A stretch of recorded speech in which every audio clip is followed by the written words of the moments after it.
जो देवता बने हुए हैं।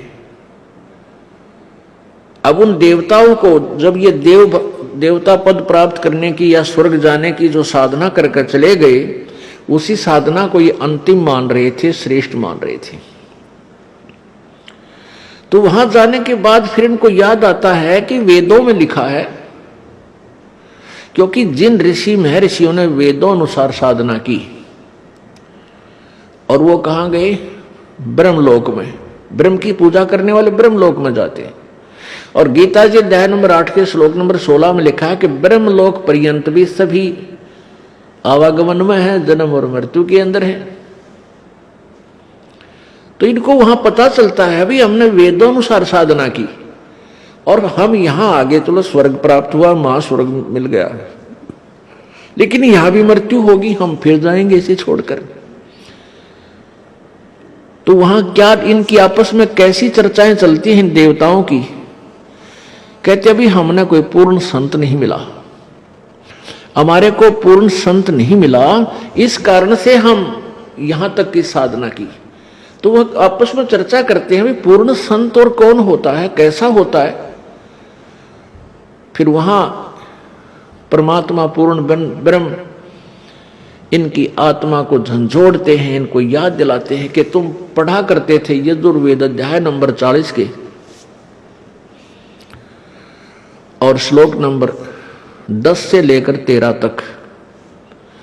उसमें लिखा है कि वेद ज्ञान देने वाला जो प्रभु है वो कहता है कि वो परमात्मा की, पूर्ण परमात्मा के विषय में यथार्थ जानकारी, वो जन्म लेता है या नहीं लेता है, वो साकार है या निराकार है, उसके विषय में जो जानकारी है वो किसी तत्वदर्शी संतों से पूछो, सुनो।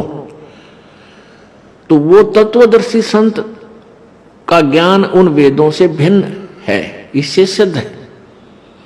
तो फिर ये वहां चर्चा करते हैं भाई अब जब मनुष्य जीवन मिल गया,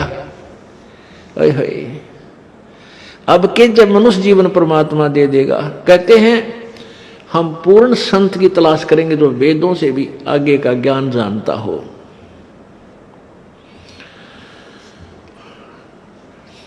अब परमात्मा अपनी सच्चिदानंद घन की वाणी में 5वें वेद में कहते हैं इस देही को देवालोचे तू नर क्यों उकलाता। जैसे कई व्यक्ति दुखी हो जाते हैं अपने प्रारब्ध के पापों से, संकट के ऊपर संकट, संकट के ऊपर संकट आ रहा है, तो वो क्या दुखी होकर के क्या धारणा करते हैं, हे भगवान आत्महत्या कर लो। इसके विषय में परमेश्वर अपनी वाणी में कहते हैं इस देही को और देवता लोचे तू नर क्यों उकलाता। इस मनुष्य शरीर को तो देवता भी तरस रहे हैं जो तुझे प्राप्त हुआ है, और तू इसने क्यों उकलाता है, यानी इसने क्यों छक लिया। अब इससे दुखी होकर तू इसको नाश करने जा रहा है, इससे अच्छा कोई संत तलाश कर, भक्ति कर, पूर्ण संत की खोज कर। अब यहां इन जालिमों ने क्या जुल्म कर रखा है, ये नकली संतों ने, ये असली संत तक जाने नहीं देते। जगह जगह इन ठगों ने अपनी दुकानें खोल ली, ना इनको कैखे का पता, ना भगवान का पता, ना भक्ति का ज्ञान, और लंबे चौड़े आश्रम बना लिए और ऐसी मार्मिक बातें लिख दी।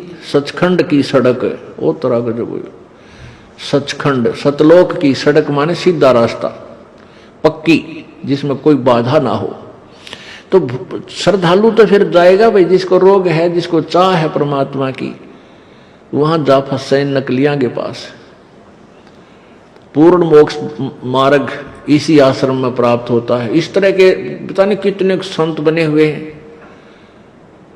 तो ये सबसे बड़ा काल का जाल है, ये नकली संतों का होना।